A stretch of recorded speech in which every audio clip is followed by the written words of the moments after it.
a abrir a sua Bíblia. Se você usa um aplicativo, não tem problema, um smartphone, um computador ou uma Bíblia aí do lado, leia comigo alguns textos do Apocalipse.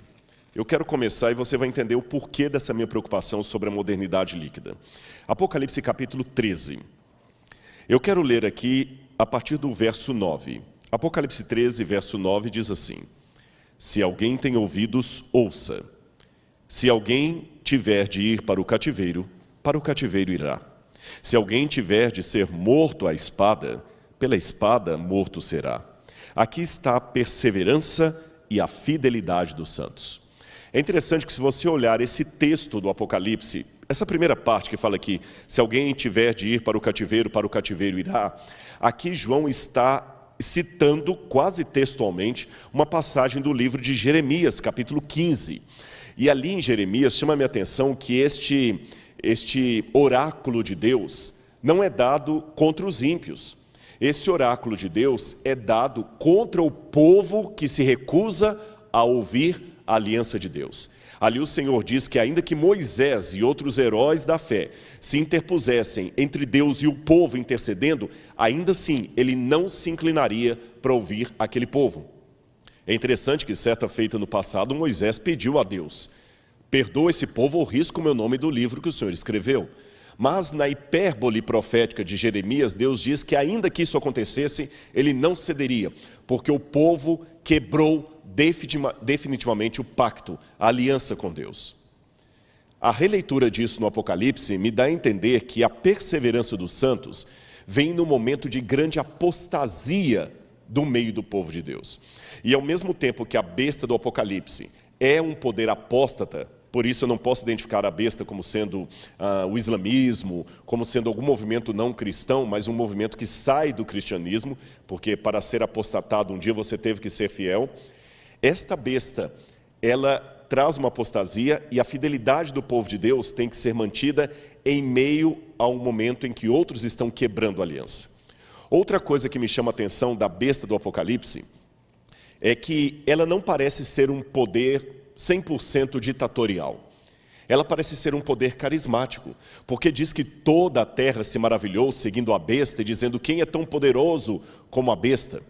E eu, por muito tempo, lendo essa passagem e lendo livros como O Grande Conflito e comentários do Apocalipse, eu me questionava como o mundo vai se unir diante do anticristo com visões tão divergentes. Em outras palavras, ateu vai aceitar guardar domingo se ele não aceita nem a historicidade da ressurreição de Jesus? Aliás, hoje, pesquisas feitas entre teólogos americanos mostram que em muitas denominações, 57% dos pastores já não acreditam mais na historicidade da ressurreição. Como então eles aceitarão adorar num dia de domingo em homenagem à ressurreição, se eles nem acreditam na ressurreição? Como um muçulmano vai aceitar isto? Como que um ateu vai aceitar esse tipo de coisa? Mas o Covid me deu uma possível resposta. O Covid somado a outras reflexões teológicas que eu já fiz. Veja, o Covid não unificou o mundo em termos de filosofia, proposta de vida. O de esquerda continuou de esquerda. O de direita continuou de direita. O crente continuou crente, o ateu continuou ateu. Mas não importa se você é um iraniano, ou um israelense, ou um americano, ou um brasileiro. Todo mundo foi obrigado a usar máscara. De alguma forma, eu entendo que o último decreto do anticristo, ele virá após uma grave crise mundial. Eu estou cada dia mais convicto disso. Eu não vou entrar em todos os méritos da questão aqui, senão eu sairei do meu tema. Ele virá depois de um momento de grande crise, mas não será uma união efetiva. Talvez será algo semelhante à união da terça parte dos anjos que caiu com Satanás do céu.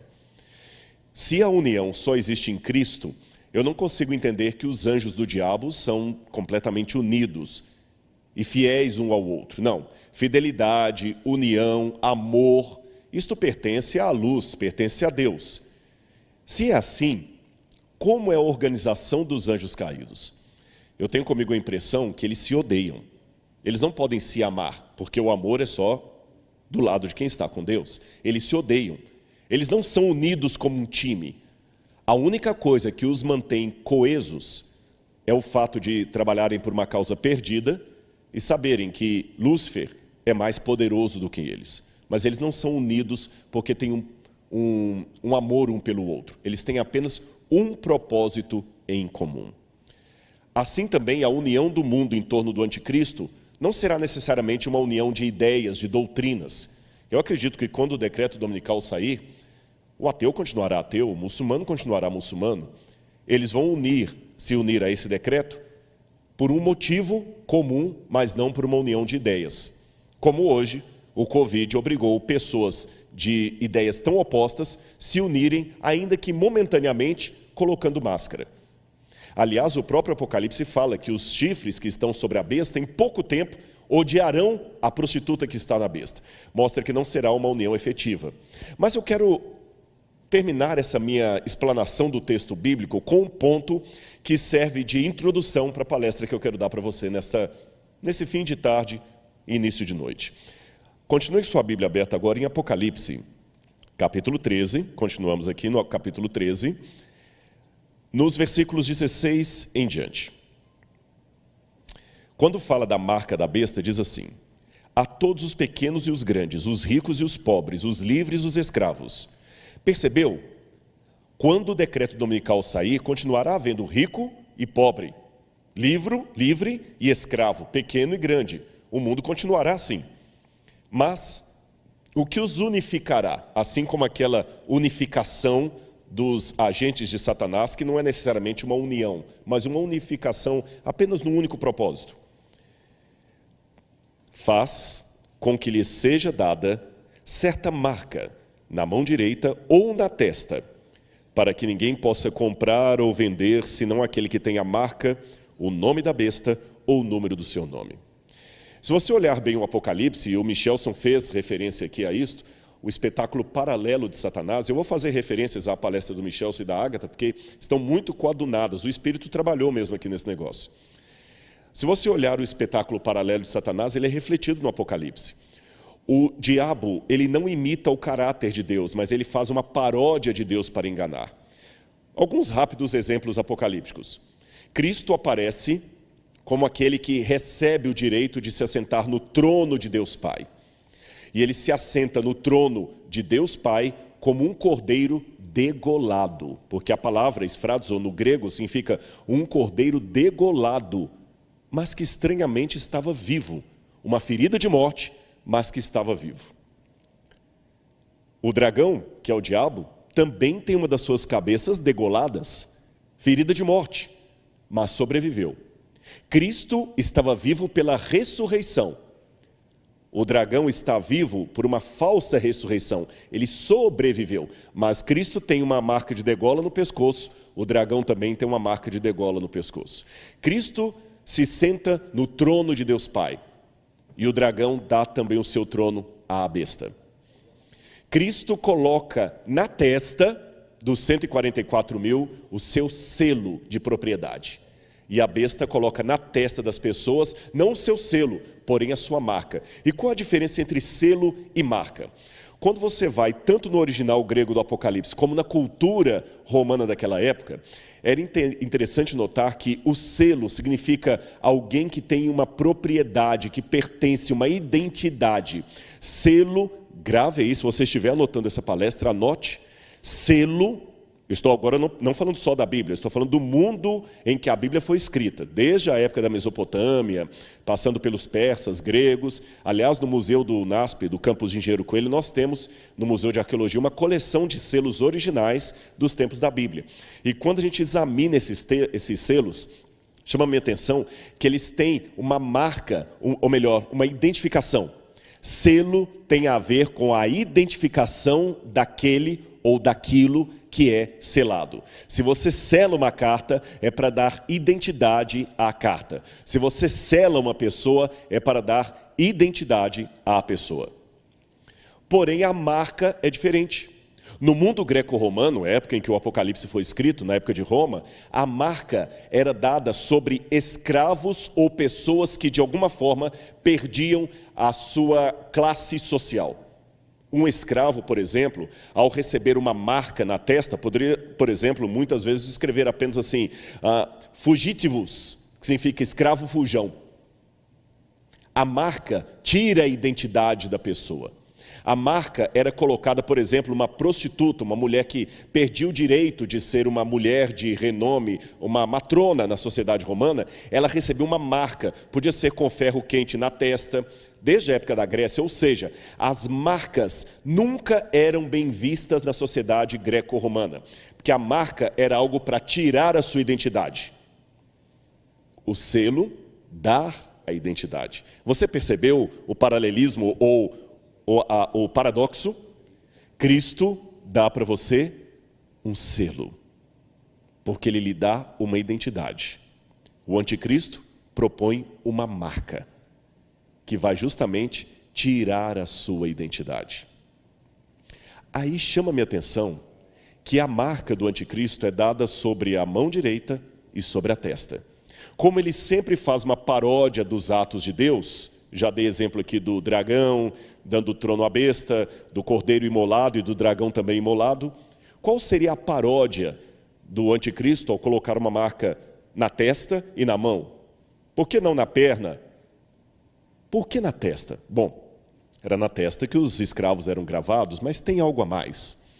Se algum dia você tiver a oportunidade de ir a Israel, ou mesmo no YouTube, você procurar um vídeo assim, escreva lá no YouTube, Muro das Lamentações, Jerusalém, Judaísmo.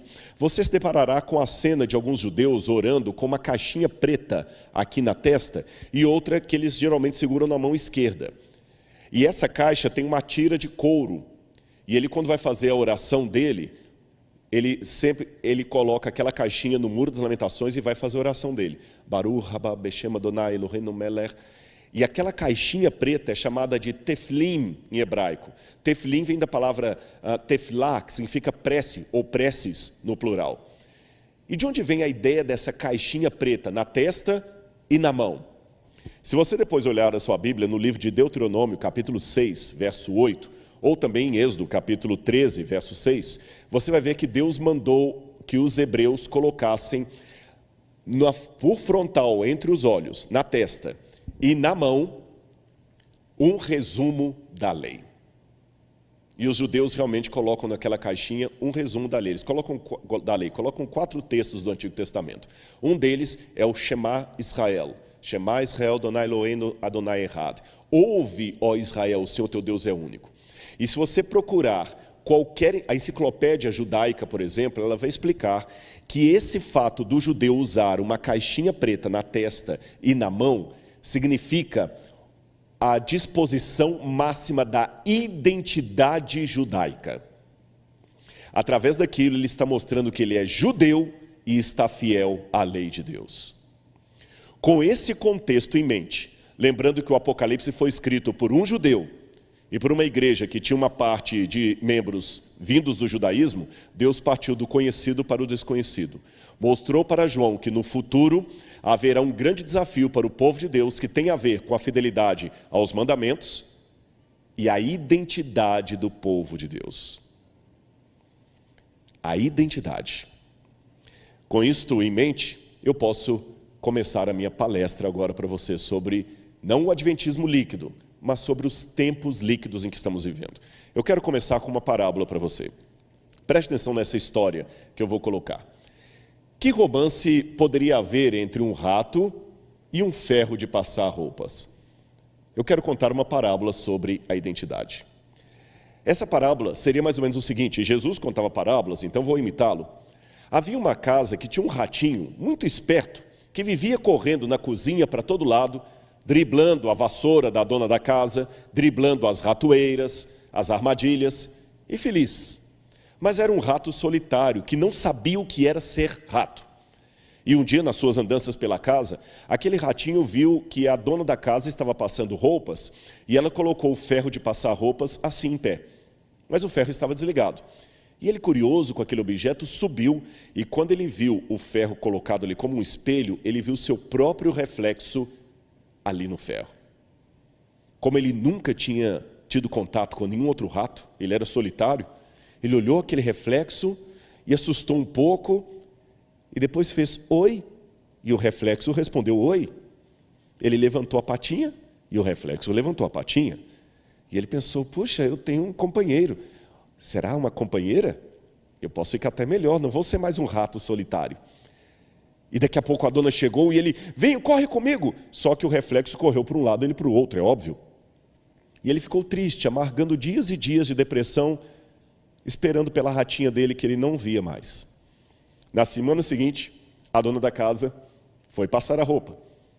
E ele subiu e viu a namorada dele ali, já até considerava namorada. E ele ficava sentado ali, olhando para ela, conversando.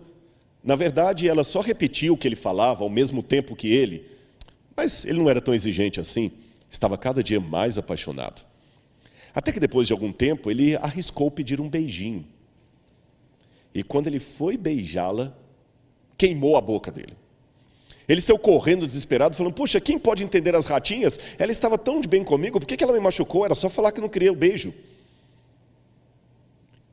E na outra vez, ele encontrou de novo, deu outro beijo, doeu e queimou os lábios, até que um belo dia, entre idas e vindas, naquela situação e sem entender a sua companheira, ele acabou caindo numa ratoeira, coisa que nunca tinha acontecido antes.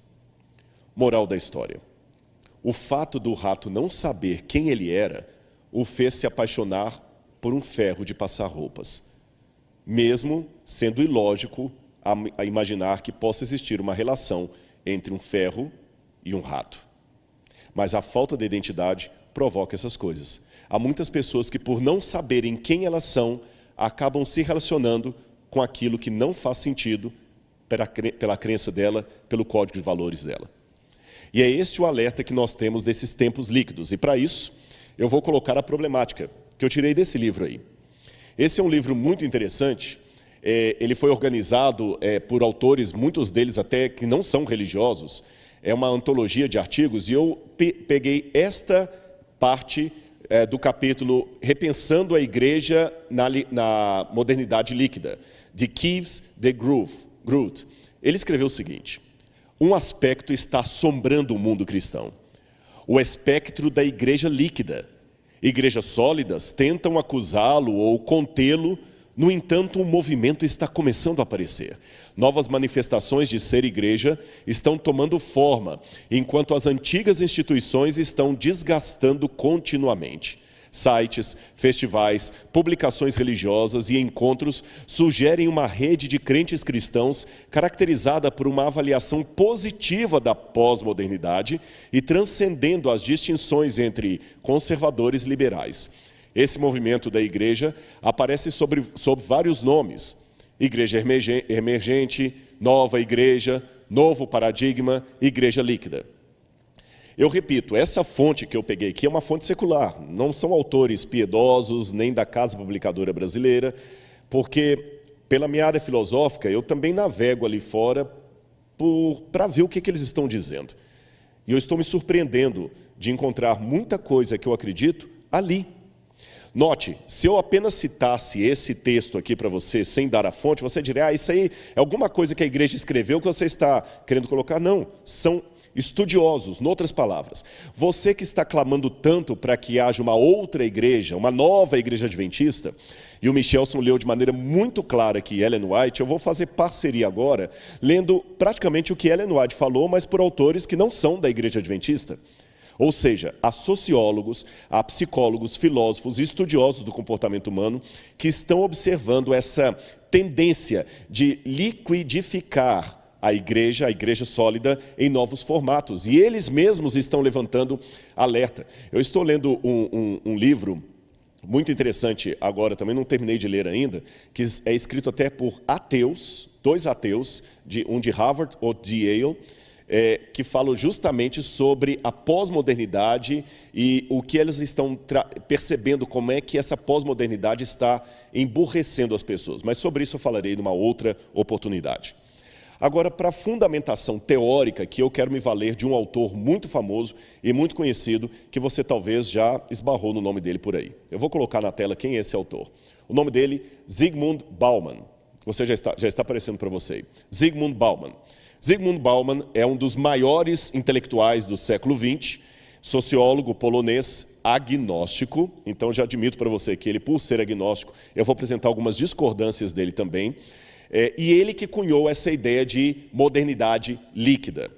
Ele, judeu, foi criado em Varsóvia, foi professor em Varsóvia, foi comunista de carteirinha, fez parte do Partido Comunista Polonês, enfrentou o antissemitismo, foi expulso da Polônia, migrou-se para Israel, foi professor da Universidade de Tel Aviv, depois recebeu um convite para ser professor da Universidade de Leeds, na Inglaterra, e lá ele deslanchou pelo mundo. E os livros dele hoje são publicados em todo lado. Eu mesmo estou mudando um pouco a minha nomenclatura de pós-modernidade para modernidade líquida graças à leitura de Zygmunt Bauman. Repito, para notinha de rodapé. Não significa que eu endosse tudo o que ele escreve. Eu vou apresentar algumas discordâncias também. Mas eu acho que ele vai nos dar um pano de fundo interessante, porque a Agatha e o Michelson apresentaram, cada um a seu tempo. Ela falou da Revolução Francesa e mostrou o olhar profético do Apocalipse. O Michelson também a partir da história do Adventismo. Eu estou mostrando agora o mesmo critério, só que com o olhar de alguém de fora, Zygmunt Bauman. Noutras palavras, eu me surpreendo quando eu vejo verdades da revelação expressas até pelos de fora, como Jesus falou, as próprias pedras clamarão. Então, o que Zygmunt Bauman fala sobre a pós-modernidade? Aqui estão alguns livros que ele publicou, você pode ver aí, são muitos livros. O interessante é que ele já faleceu, ele sempre escrevia, apesar de profundo e acadêmico, com uma linguagem popular. Eu vou mostrar para você o que ele quis dizer com modernidade líquida a partir de um gráfico. Eu vou tentar resumir isso aqui, é uma aula de quase um semestre, eu vou tentar resumir para ficar dentro do meu tempo aqui. O que é pós-modernidade e modernidade líquida? Preste atenção aí no quadro que vai aparecer para você agora. Preste atenção nesse gráfico. Nós temos a história filosófica do Ocidente a partir do cristianismo bizantino. Cristianismo bizantino é o cristianismo a partir de Constantino no IV século. Do IV século depois de Cristo até o século XVI, você tem um período que filósofos chamam de pré-modernidade. Depois dos séculos XVI ao século XX veio o período chamado modernidade. E a partir do século XX até o século XXI, a pós-modernidade. Assim estão divididos os séculos, a história do mundo ocidental, do pensamento ocidental, em muitos livros. Eu vou explicar para você rapidamente o que foi cada um desses movimentos. Vamos começar pela pré-modernidade. Preste atenção, aqui você tem um quadro e eu quero que você fixe a sua mente nesse quadro. Para ganhar tempo, eu vou deixar passar vários slides aqui, o pessoal não vai voltar tanto para mim aqui, mas você vai ver um quadro de Maria. Por quê? Esse quadro marca qual era o centro da pré-modernidade, o teocentrismo ou eclesiocentrismo, ou seja, a pré-modernidade era toda voltada para Deus e a igreja. Havia um incentivo ao medo teológico. Você tem que ter medo do inferno, por isso que você tem que almejar o céu. Você tem que almejar o céu por medo do inferno. A igreja dominava o ensino a partir das várias universitas, que eram instituições medievais de ensino dominadas pelo catolicismo. O ápice da pré-modernidade foi justamente o poder de Justiniano, que já foi mencionado aqui pela Agatha Lemos na palestra dela. Você tem a Hagia Sophia, que foi a igreja de Santa Sofia de Istambul, que Justiniano colocou ali o ápice da igreja. E o lema da época era Roma locuta, finita causa est, como disse Santo Agostinho. Santo Agostinho com isso quis dizer, Roma locuta, finita causa est. Roma falou, acabou. Ninguém questionava os dogmas da igreja, se o fizesse, corria o risco de ter morte civil ou morte literal. E até morte espiritual, porque ele podia ir para o inferno. Basta você ler a Divina Comédia de Dante Alighieri, que a princípio chamava-se apenas a Comédia, em 3 volumes, quando Dante fala do inferno, do purgatório e do paraíso. Aqueles livros eram uma propaganda da pré-modernidade, de tudo voltado para a igreja. Só que eu quero contar uma parábola de transição para você. Alguém escreveu certa vez, comparando a passagem da pré-modernidade para a modernidade, que todos nós éramos como crianças cuja mãe dizia, não abra o armário de guloseimas, há um tigre lá dentro. Por medo do que mamãe dizia, ninguém abriu o armário de guloseimas, e se o tigre nos devorasse?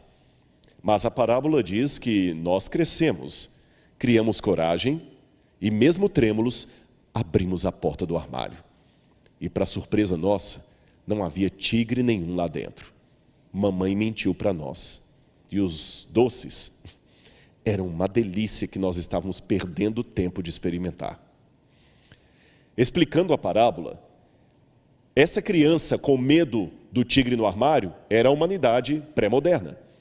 O tigre no armário era tudo o que a igreja ensinava, e a mamãe que falava do tigre e ameaçava com ele era a própria religião.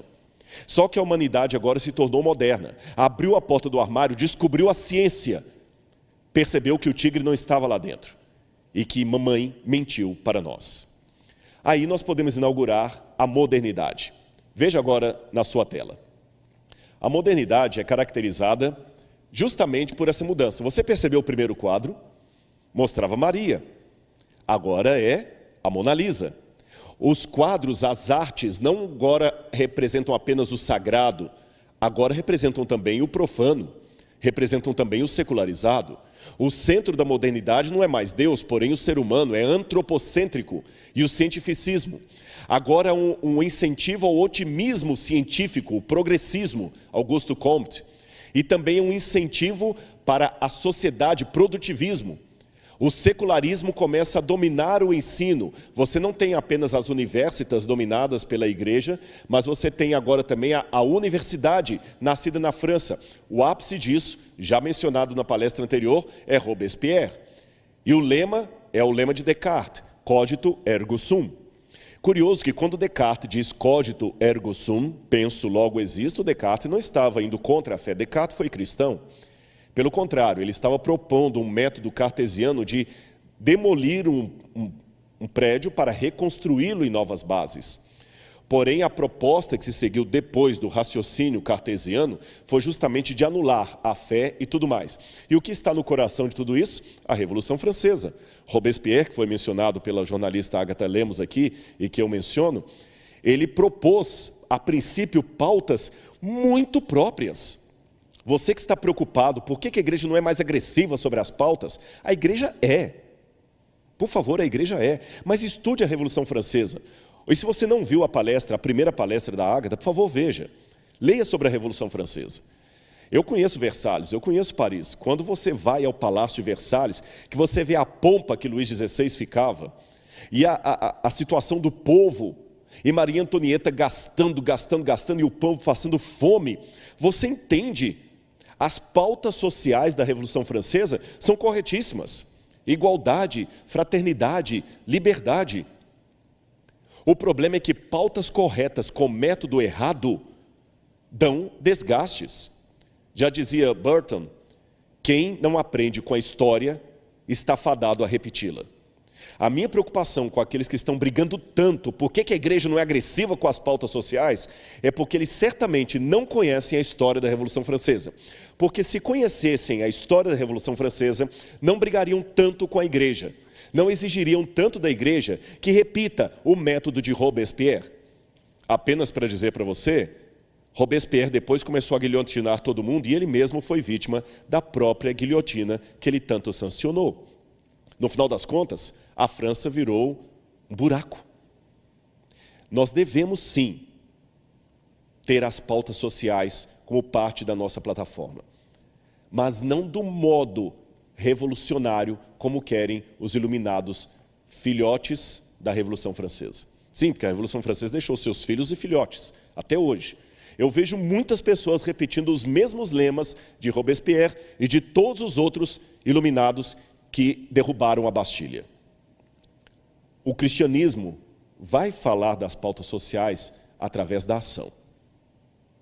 Eu achei interessante que, há pouco tempo eu fui atacado na internet como sendo um homem que não tem respeito pelo direito dos negros, mesmo sendo negro, nem das mulheres, por causa de um post que eu pus que agrediu alguns.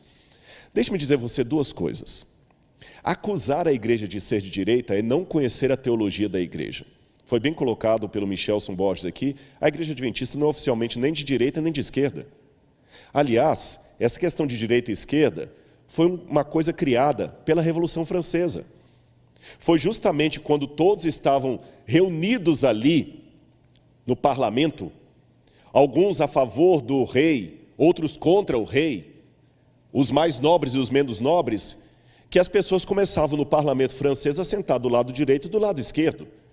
Foi a partir dessa forma de se assentar no parlamento francês, não proposital, aleatória, que criou-se a ideia de política de direita e de esquerda. Ou seja, isso é apenas uma tradição, meu irmão.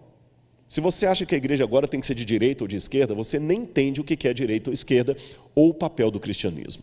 O nosso papel é do evangelho. E eu vou falar com você aqui sem nenhuma propaganda própria. Eu já tive que enfrentar 2 vezes homem armado que estava praticando violência doméstica. Eu não sei dar um soco, nunca fiz artes marciais. E hoje, embora eu seja um pouquinho mais gordo pelo tempo, na época eu pesava meus 50 e poucos quilos. E por 2 situações, durante meu ministério, eu enfrentei um sujeito armado, diziam que estava armado, eu não sei, o outro tinha certeza que tinha uma arma, para ajudar uma mulher que estava em apuros.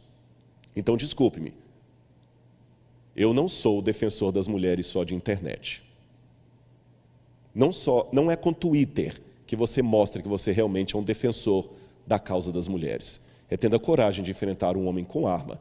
E o que eu estou falando de mim é a reprodução de muitos pastores que batizaram mulher, mesmo o marido falando que se batizasse ele a igreja ia matar o pastor e a mulher. Eu tenho vários colegas que tiveram essa coragem. Então, desculpe-me, quando falar de causa das mulheres, veja o que nós estamos fazendo. Nós não somos apenas defensores de Twitter. Por isso, a igreja não é apenas igreja de Twitter, é de ação. Nós não vamos repetir o erro da Revolução Francesa. Bom, você viu a modernidade. Só que essa modernidade, que achou que ia resolver os problemas do mundo através do racionalismo, não se deu bem. Olha aí o que vai aparecer para você. A pós-modernidade. Olha o quadro que marca a pós-modernidade. Se o primeiro era Maria, mas você identificava que era Maria, o segundo era Mona Lisa, olha agora a arte. O abstrato. Olha como a mulher é retratada. Nenhuma mulher tem aquele corpo, aquela perna, falta de proporcionalidade. O centro agora é o niilismo. O que é o niilismo? O niilismo é justamente a falta de centro, o nada. O nada. A modernidade, a pós-modernidade, ela começa justamente por uma ideia de perda de valores, perda de certezas. A ciência que todo mundo achava que ia ser a salvadora da pátria, não foi. E óbvio que não seria, porque tudo que nós colocamos no lugar de Jesus termina em fracasso. E o próprio Friedrich Nietzsche, quando declarou Deus morreu, eu não sou nietzscheano, mas eu sei pensar de Nietzsche aquilo que eu concordo e aquilo que eu discordo. Nietzsche acabou fazendo às vezes de um profeta dos tempos modernos, porque o próprio Nietzsche falou, Deus morreu. E quando ele coloca o louco clamando pelas ruas, Deus morreu, quem nos livrará dessa culpa? E Nietzsche fala que da morte de Deus ia surgir o Übermensch, como dizem em alemão, Übermensch, que eles traduzem por super-homem, mas não é bem super-homem. O Über, em alemão, é o ultra, aquilo que está acima. Mas o próprio Nietzsche admitiu que, embora ele visse como coisa boa a morte de Deus, que na morte de Deus muita gente ia morrer junto. Esta é a pós-modernidade. E a prova maior que ela realmente se acentuou é que, pouco tempo depois da morte de Nietzsche, Nietzsche morre em 1900 ou 1901, se eu não me engano, pouco tempo depois você tem a Primeira e Segunda Guerra Mundial, e todo aquele endeusamento da ciência começou a cair por terra. Se na pré-modernidade diziam Deus existe, na modernidade diziam Deus não existe, na pós-modernidade eu não sei. O lema agora não é cogito ergo sum, não, o lema agora é que o meu amor seja eterno enquanto dure. Se é eterno, não pode ser enquanto dure. Você percebeu como são paradoxos esses tempos? Você percebeu como é nulo? Eu vou contar outra parábola para você entender a passagem da modernidade para a pós-modernidade. Imagine que todos nós estávamos andando numa carruagem, e os cavalos andando. Mas todo mundo dentro da carruagem está chateado com o cocheiro. Essa carruagem balança muito, ele não passa por pradarias agradáveis. Ah, se eu estivesse lá em cima eu faria melhor. Até que dentro da carruagem todo mundo toma uma decisão. Vamos jogar esse cocheiro no chão? vamos tomar conta da carruagem, nós conseguimos guiá-la melhor. E nós, dentro da carruagem, a humanidade, fizemos isso. Alguns subiram ali, os mais fortes, e a gente só escutou os socos e o corpo do cocheiro caindo, rolando. E lá de cima todos gritaram, viva, a carruagem é nossa, eba, eu também quero andar um pouquinho, eu também, todo mundo vai poder guiar. Agora está sob a nossa direção. Só que daqui a pouco, os que estão lá em cima, com as rédeas na mão, gritam assim, escuta, alguém aí dentro já guiou a carruagem? A gente pensou que você sabia, não. A gente só tinha que tirar o cocheiro. Eu também não sabia. Ninguém sabe guiar os cavalos que estão em disparada, indo para o precipício. E o que no início era uma comemoração, agora se torna um pânico geral. Estamos indo para o abismo e não sabemos o que fazer. Esta parábola ilustra a passagem da modernidade para a pós-modernidade. Quando o homem tirou Deus do centro da história, quando o homem tirou Deus da guia do mundo, ele percebeu que ele não dá conta de guiar a história do mundo. Então, como está indo para o abismo, sabe o que as pessoas começam a fazer no da carruagem? Já que vamos morrer, então, olha, eu não quero morrer solteiro, então vamos fazer sexo aqui mesmo?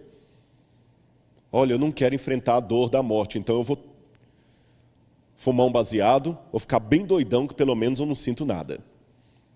É assim que o mundo está hoje, rumando para um precipício.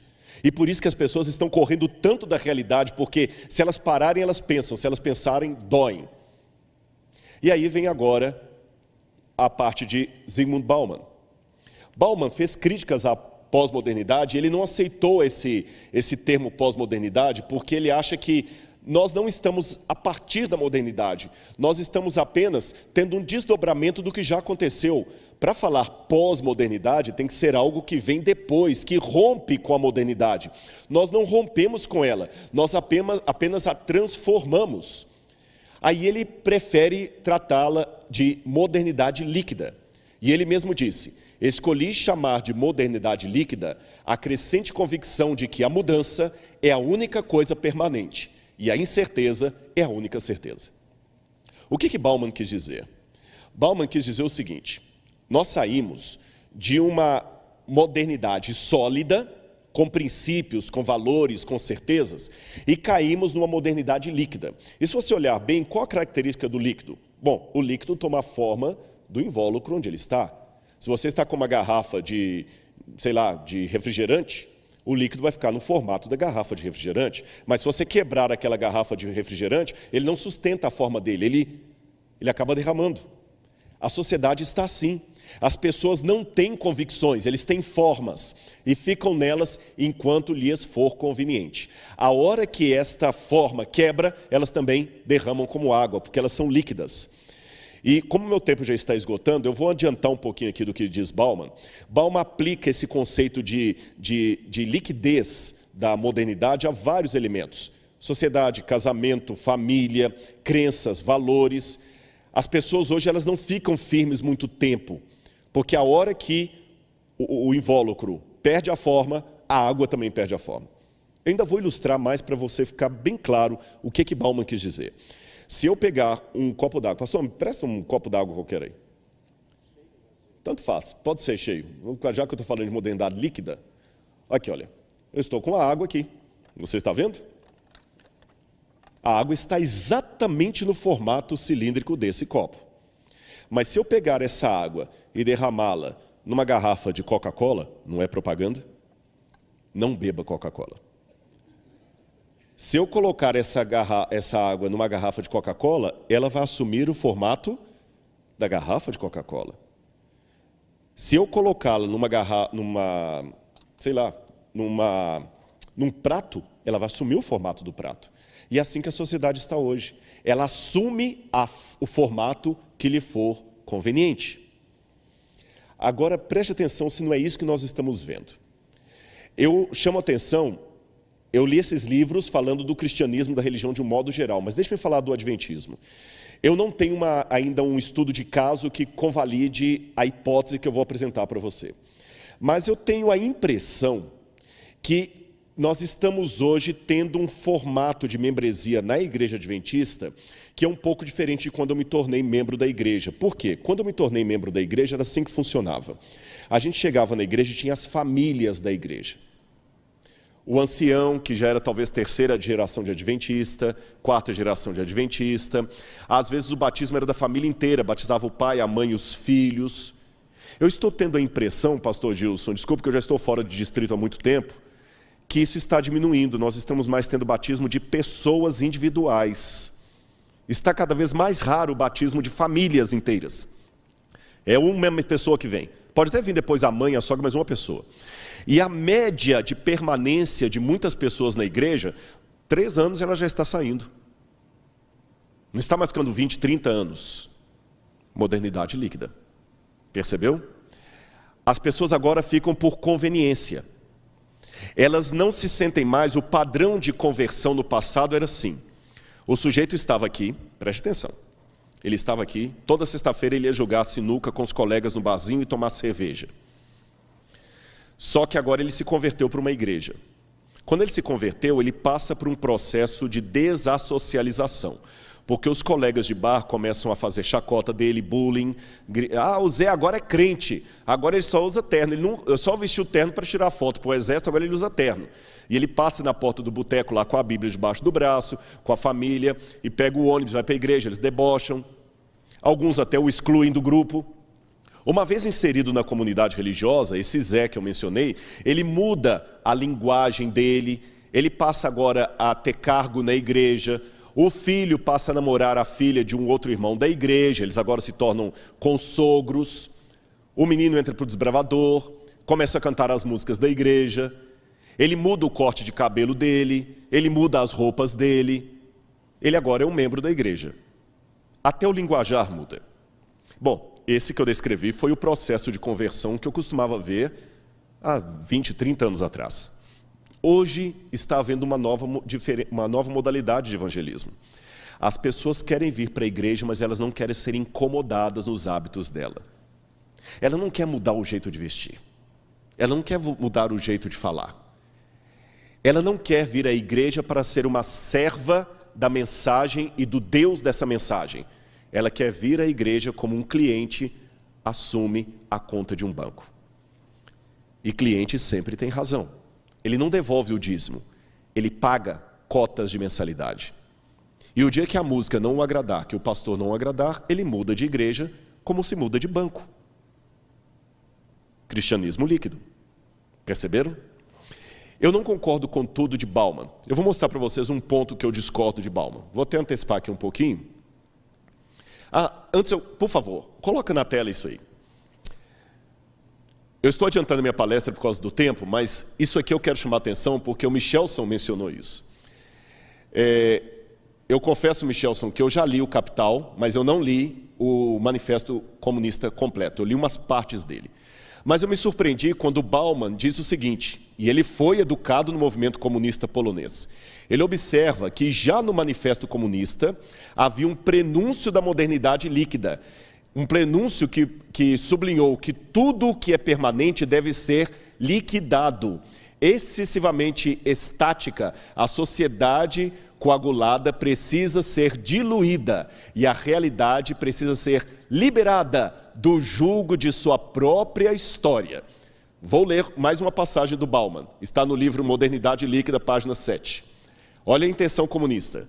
Isso pode ser feito apenas derretendo sólidos, isto é, por definição, dissolvendo tudo o que persiste ao longo do tempo, que é negligente na sua passagem ou imune ao seu fluxo.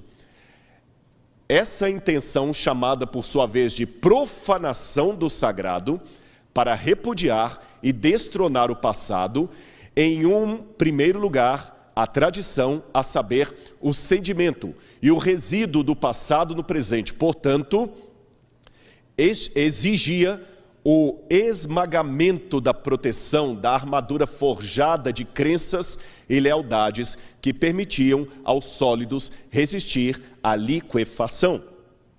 Em outras palavras, Bauman, comunista,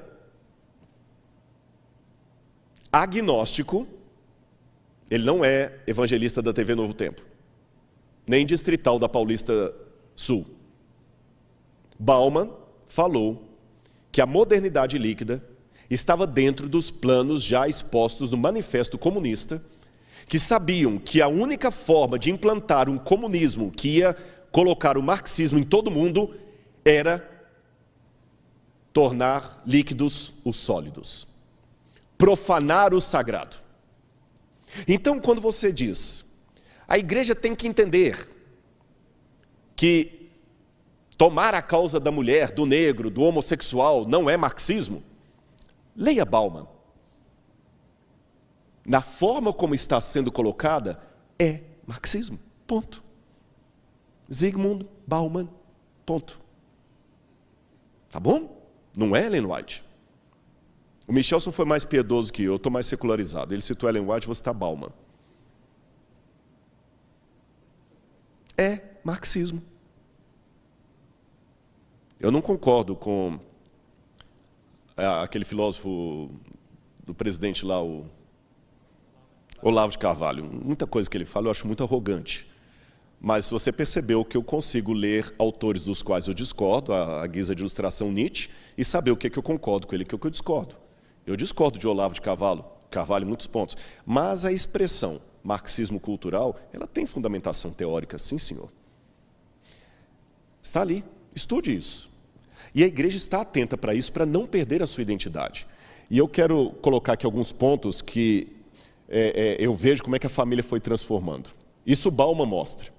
Olha a ideia patriarcal que eu coloquei entre aspas de paternidade. Olha lá no quadro. Essa era a base da sociedade. Não estou saudosista, não estou falando que isso era o perfeito. Estou apenas historiando a liquefação da sociedade. Olha o pai como chefe, a mãe, vários filhos. 1, 2, 3, 4, 5, 6. Mas o casal conseguia criar os 6 filhos com o salário de 1. Hoje, com o salário de 2, não dá para criar 1. Mas depois da Segunda Guerra Mundial, o que aconteceu com a família? Só na Europa foram 12 milhões de desabrigados de jovens. E aqueles que perderam pai ficaram sem pai nem mãe. Eu sugiro você ler um livro muito interessante. A autora Lynn Nicholas fala do rapto da Europa, como é que o modelo de pai foi sendo diminuído na Europa depois da Segunda Guerra Mundial. E o resultado disso, olha aqui, esses jovens brincando, jovens alemães que o pai e a mãe já tinham morrido, brincando de armas, mas sem saber o perigo que elas tinham. Foi depois disso aí que começou o costume de jovens ficarem até altas horas da tarde na rua, sem o pai, sem a mãe. E você vai falar que isso aqui é patriarcalismo da minha parte, que isso aqui é nostalgia barata. Não é. 10 horas da noite não é lugar de menina de 16 anos estar, a não ser junto com o pai e a mãe. E desculpe-me, eu não tenho moral para falar de educação porque eu não tenho filhos, mas eu sou professor há muitos anos. Eu não tenho filhos, mas eu recebo os filhos de muitos de vocês. E tem muitos pais que pedem para a gente conversar meia hora com o filho dele para tentar em 30 minutos consertar o que ele demorou 16 anos para estragar. Então eu sei o que eu estou falando. É saudosismo barato? Tome como você quiser. Mas 10 horas da noite, 11 horas da noite, não é hora de menina de 16 anos estar na praça sozinha com a colega batendo papo. Olha o que aconteceu, eu já estou terminando. Olha a figura do pai, como é que foi se transformando. Os Estados Unidos, percebendo o que estava acontecendo na Europa, ainda tentaram, através do cinema e da televisão, manter os valores da família, mas o pai, aos poucos, você vê os Waltons, a família, mas você vê os outros, a feiticeira, como é que o pai foi pouco a pouco se transformando num idiota. A figura do pai foi cada vez se imbecilizando. Olha os desenhos, os Jetsons, o George era um idiota. A família Buscapé, o pai, o Zé, era um idiota. Os Flintstones, Fred Flintstone, era um idiota. Nós temos a versão moderna aí, os Simpsons, The Family Guy, onde não só o pai é um idiota, mas a mãe também é uma idiota. Os pais foram substituídos por super-heróis Marvel e DC Comics. E não era à toa que a cor de muitos dos uniformes era da bandeira americana.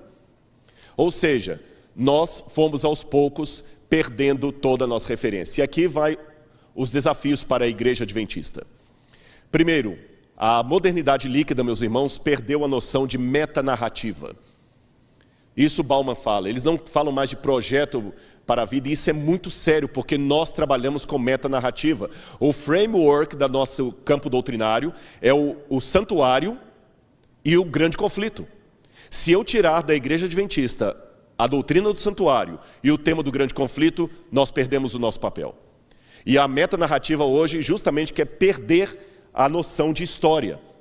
É só o agora, não tem mais a noção de passado. A história linear foi trocada pela história presente. Você não vê mais muitos pregadores falando de Apocalipse 13, Apocalipse Daniel 2, fora evangelistas. Esses sermões estão desaparecendo das igrejas. É melhor falar de autoajuda, é melhor falar de tendências modernas, é melhor ser um pastor descolado do que um pastor profético. A verdade objetiva, hoje nós estamos trocando a verdade por versões, estamos valorizando versões. Vivemos a era do era pós-cristã, pós-verdade, pós-colonialismo, mas não rompemos de fato com o anterior, apenas nos desencantamos com ele. Os relacionamentos sólidos, a permanência na igreja. E para terminar, eu quero dizer para você aqui uma coisa, eu queria chamar o quarteto para cantar para mim aqui. Eu teria mais coisas para falar, mas eu quero ser fiel com o tempo aqui a outros palestrantes. O problema de muitas mensagens hoje não é o que dizem, é o que falta ser dito. Semana passada eu publiquei um vídeo no meu canal, no YouTube, onde eu falei do perigo das verdades pela metade. Se o nutricionista diz para um pré-diabético, coma doce apenas nos finais de semana, olhe o perigo de ler isso apenas pela metade. Ele dirá, o nutricionista disse, coma doces. A verdade completa é, coma doces apenas no final de semana. Repito, o problema de muitas mensagens hoje não está no que elas dizem, mas no que falta ser dito. E muitas pautas sociais, por mais válidas que sejam, quando elas ocupam o lugar que não lhes compete, elas se tornam heresia. Sabe por quê? Eu vou dizer a você, heresia é um lado da verdade que ficou louco. O que é a heresia do legalismo? É a heresia que enfatiza tanto a fidelidade aos mandamentos, que é uma verdade, mas esquecendo-se da graça. É uma heresia. O que é a heresia do ebionismo? Uma heresia que enfatiza tanto a humanidade de Cristo, e ele de fato se tornou homem, que nega a divindade dele. Perceberam? Heresia é um lado da verdade que ficou louco, ou um lado da verdade que tomou o lugar que não lhe pertencia. Causas sociais são verdade, no local correto. E para que nós cantemos de maneira espiritual aqui, eu quero dizer para vocês uma coisa. Eu vou só trocar de microfone, que o outro já está aqui, está ali já. Uma coisa que eu aprendi aqui, vamos só trocar isso.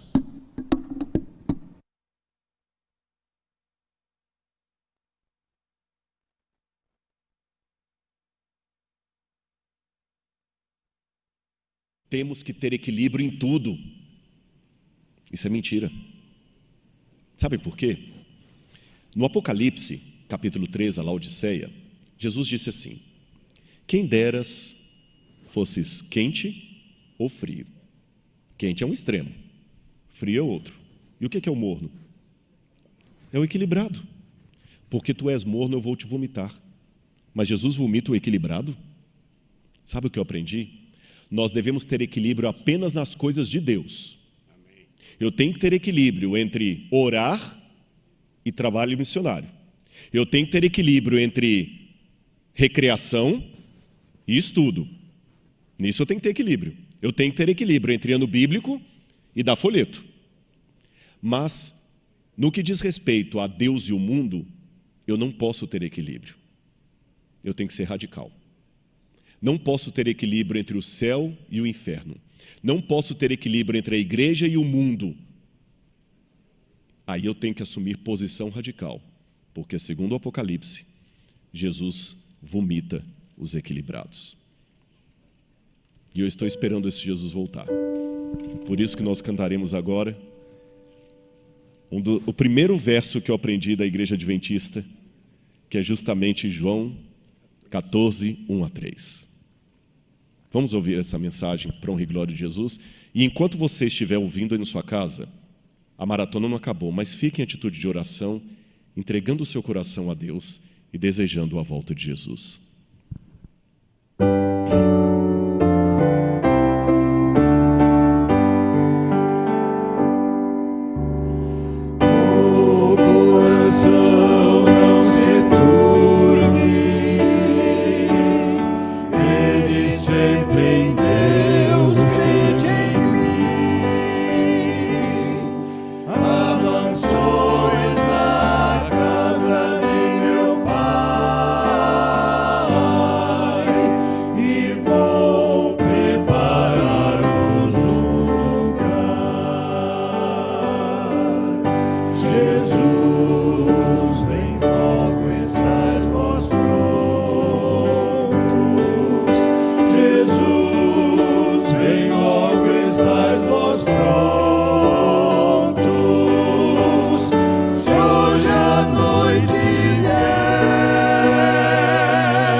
Amém. Ora vem, Senhor Jesus.